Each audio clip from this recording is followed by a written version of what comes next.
এরপরে যে মডিউলটা আছে সেটা হলো ট্যাক্স পেয়ার কারেন্ট অ্যাকাউন্ট। এরপরে revenue manage accounting. Revenue accounting যে মডিউলটা আছে সেই মডিউলটা হচ্ছে স্পেশালি আমরা যে বিভিন্ন ট্যাক্স জমা দেই বিভিন্ন খাতে, সেই ট্যাক্স জমা দেওয়ার যে অ্যাকাউন্টটা সেটাকে রেভিনিউ অ্যাকাউন্টিং বলে। আহ, এরপরে হচ্ছে রেভিনিউ ম্যানেজমেন্ট। এই রেভিনিউ ম্যানেজমেন্ট মডিউলটা টোটালি ভ্যাট অফিসার কেন্দ্রিক রিলেটেড। ডকুমেন্ট সার্টিফিকেশন এটি আরেকটি মডিউল, এটি আপনারা প্রায়শই ব্যবহার করেন। আপনাদের যখন বিভিন্ন ডকুমেন্টের রিকোয়ারমেন্ট হয়, মনে করেন কোনো সার্টিফাইড কপি দরকার হয় বা আপনাদের কোনো প্রত্যয়নপত্র দরকার হয় ভ্যাট সম্পর্কিত, সেই প্রত্যয়নপত্র বা সার্টিফিকেট এই ডকুমেন্ট সার্টিফিকেশনের মাধ্যমে আপনারা আহ, পেতে পারেন। এবং অনেকেই অ্যাপ্লাই করে, এখানে এটার মধ্যে ফর্ম আছে। এরপরে হলো আমাদের ডকুমেন্ট ম্যানেজমেন্ট। ডকুমেন্ট ম্যানেজমেন্টটা খুবই ইম্পর্টেন্ট একটা মডিউল। এই মডিউলের মাধ্যমে আসলে ট্যাক্স পেয়ার এবং ভ্যাট অফিসারের সাথে একটা কমিউনিকেশন হওয়ার মডিউল ব্রিজ তৈরি করা হয়েছে। সো ডকুমেন্ট ম্যানেজমেন্ট মডিউল আমরা বারবার বলি আপনাদেরকে যে আপনারা ভ্যাট অফিসে যাবেন না। কেন বলি? যে আপনাদের মধ্যে ব্রিজ করার জন্য অলরেডি আমরা একটা মডিউল রেখে দিয়েছি। যেহেতু একটা মডিউল আছে, অনলাইন সিস্টেমের মাধ্যমে আপনাদের সাথে কমিউনিকেশনের একটা ব্যবস্থা আছে।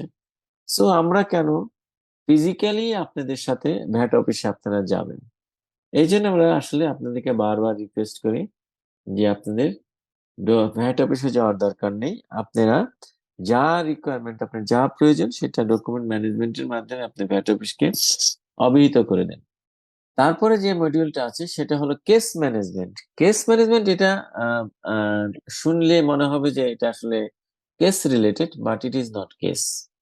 এটা হচ্ছে আপনাদের আমরা যত রকম সাবমিশন দেই, স্পেশালি রিফান্ড, তারপরে হচ্ছে আমাদের যদি কোনো লিটিগেশন হয়, তারপরে আমাদের যদি কোনো এরিয়ার কালেকশনের কোনো বিষয় হয়, এগুলো কিন্তু সবই হচ্ছে কেস ম্যানেজমেন্টের পার্ট। বা অডিটের যদি কোনো ইস্যু হয় তাহলে অডিটের মাধ্যমে যদি কেস হয় সেটাও একটা কেস ম্যানেজমেন্টের পার্ট। সো এই কেস ম্যানেজমেন্ট এই মডিউলটা এখন রানিং আছে, কিন্তু পুরাটুক নাই। কতটুকু নাই? অডিটের অংশটুকু নাই। এরপরে হচ্ছে অবজেকশন অ্যান্ড লিটিগেশন মডিউল।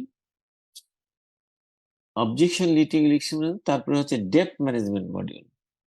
এবং ডেট ম্যানেজমেন্টের পরের যে দুইটি মডিউল আছে সেটি হলো risk management and audit. Risk management and audit মডিউলটা কিন্তু এই মুহূর্তে সিস্টেমে আছে, কিন্তু এটাকে চালু করা হয়নি। কেন করা হয়নি সেটি আমি বলছি। যে এই অডিট মডিউলটা আমার এই প্রজেক্টটা শেষ হয়ে গেছে জুন 2021। আর আমাদের যে অডিট ম্যানুয়াল যেটা আছে সেটা দেখবেন যে সেটা হলো নভেম্বর 2022-এ এটা তৈরি করা হয়েছে।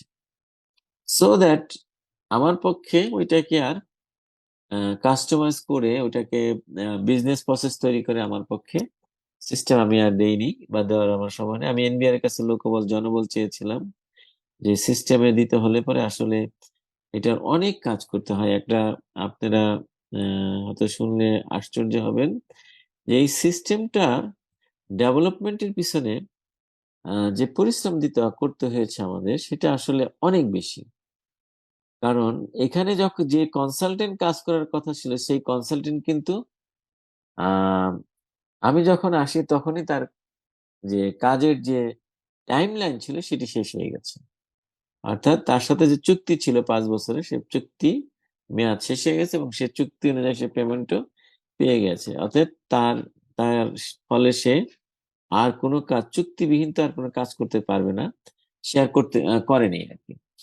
তো বাকি এই যে বিজনেস প্রসেস, একটা একটা সিস্টেমের বিজনেস প্রসেসটা হচ্ছে সবচেয়ে মাদার জিনিস। এটা এইটা যতক্ষণ পর্যন্ত একজন ডেভেলপারের কাছে না যাবে ততক্ষণ পর্যন্ত কিন্তু ডেভেলপার সিস্টেম ডেভেলপ করতে পারবে না। তো এই সিস্টেমটা এই এই জন্য অডিট মডিউলটা আমি ইচ্ছাকৃতভাবে হয়তো হতে পারে যে আমি করি নাই, করতে পারি নাই, মানে সময় হয়নি আমার আর কি। আর তবে আহ এই মডিউলটা সিস্টেমে আছে সেটি পুরাতন যে অডিট ম্যানুয়াল আছে সেটির ভিত্তিতে, পুরাতন অডিট ম্যানুয়ালের ভিত্তিতে, এবং তার ভিত্তিতে রিস্ক ম্যানেজমেন্টও করা আছে। কিন্তু সেটি আসলে অটোমেটেড আমরা বলবো না, এটা অলমোস্ট ম্যানুয়াল পদ্ধতি। তো এই জন্য automated system audit manual module আমরা নতুন করে বিজনেস প্রসেস ইতিমধ্যে দিয়ে দিয়েছি। স্পেশালি হাউ টু, এটাকে বলা হয় আমরা সিলেকশন অফ ট্যাক্স পেয়ার। কারণ সিলেকশন অফ ট্যাক্স পেয়ারটাকে আমরা প্রথমে আমরা চেষ্টা করেছি যে এটি হবে অটোমেটেড পদ্ধতিতে। এটি অটোমেটেড পদ্ধতিতে হতে হলে, যেমন মনে করেন যে আমরা যদি কোনো একজন ট্যাক্স পেয়ার একটা অডিটে থাকে, তাকে কিন্তু আর এই অটোমেটেড সিস্টেম যখন হবে তখন তাকে ওই অডিট শেষ না হওয়া পর্যন্ত দ্বিতীয়বার অডিট দেওয়া যাবে না। এই জিনিসগুলো কিন্তু সিস্টেমে নতুন করে আসতেছে। For more content.